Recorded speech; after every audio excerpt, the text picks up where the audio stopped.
ገባሬ ሰማያት ወምድር የሚሆን ሕያው እግዚአብሔር ግሩማን መላእክት በፊቱ ዓይኑን ያዩት ዘንድ የማይቻላቸው ድምፁን ይሰሙ ዘንድ የማይቻላቸው በፊቱ የሚደነግጡለት እሳት ይውህዝ ቅድሜሁ አይላፋ አይላፋት ይትለአክው ይላል ዳንኤል ምዕራፍ 11 ላይ። ከመንበሩ ግርማ እሳት የእሳት ጎርፍ ይጎርፋል፣ አይላፍ መላእክትም ይላኩታል። እንዲህ የሚያደርግ እግዚአብሔር ሰውን እንዲያከብር ለማጠየቅ ጭቃ ይዞ በእጆቹ ታየ። በእጆቹም አዘጋጅቶ ፈጠረን፣ አክብሮም አስቀመጠ። የሰው ልጅ ከሰማይ በታች ከምድር በላይ ያለው ሁሉ ግዛ ንዳ ብሎ ፈጠረው።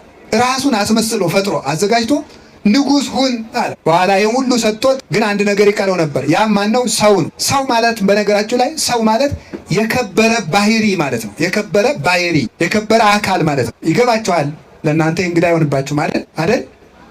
አዎ ጥሩ ነው። ሊቃውንቱን አላልኩም እናንተን ነው። ይገባችኋል አይደል? ምኑ ነው የሚገባችሁ?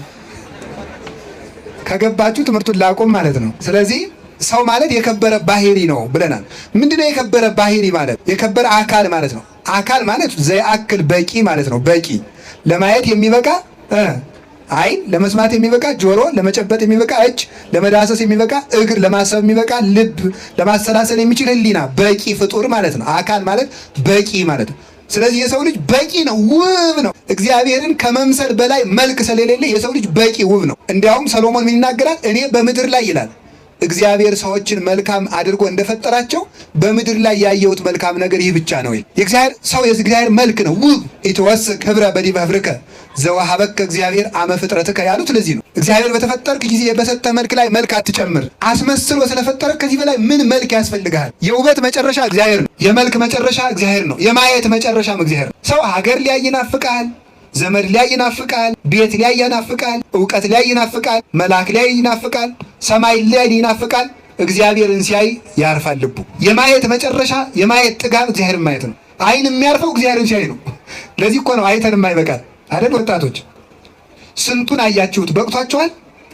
ስንት ፊልም አይታችኋል? ግን አልረካችሁም። ስንት ድራማ አይታችኋል? ግን መርካት አልተቻለም። ስንት መልክ አይታችኋል አይደል? አላያችሁም? ግን ጠግባችኋል። ነገም ማየት ትፈልጋለች። በጣም እኮ የሚያደንቀው በተለይ ፌስቡክ እና ኢንተርኔት፣ ጉግል እነዚህ ዘመዶቻችሁ እነዚህ እያዩቸው ማየት ይፈልጋሉ።